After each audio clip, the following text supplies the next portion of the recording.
లైబ్రరీకి పోతే ఎట్లుంటుందో పరిస్థితి. సరే, ఈ కాలంలో లైబ్రరీకి పోయి చదివేటోళ్ళు చాలా తక్కువ మందే ఉన్నారు అనుకోండి. కానీ పొయ్యి అలవాటు ఉన్న వాళ్ళకైతే ఎరకే ఉంటుంది కదా.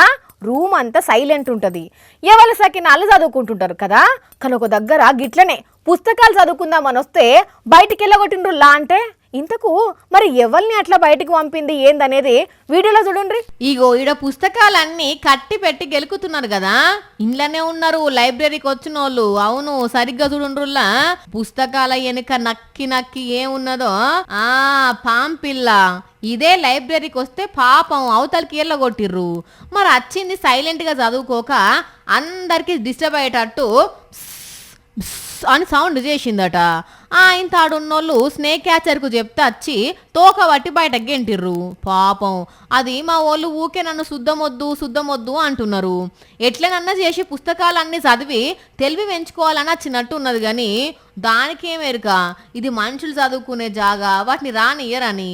ఇంకా నయముల్లా కోపంతో ఎవ్వరిని ఏం అనలేదు. చిన్న పిల్ల కాబట్టి అంత ఆగం కూడా చేయలేదట. కేరళం పాలక్కాడాలున్న లైబ్రరీలా కనిపించిన కోబ్రాగ్ ఇది. కానీ కాలం ఎట్లా మారిందో చూడుండ్రుల్లా. ఒకప్పుడు లైబ్రరీలా జనాలు కానొచ్చేది, ఇక ఇప్పుడు స్నేకులు కానొస్తున్నాయి. ఏం చేస్తాం, ఇంటర్నెట్ కాలం. అందరికందరూ ఫోన్లు కంప్యూటర్లకే అతుక్కపోతుండే.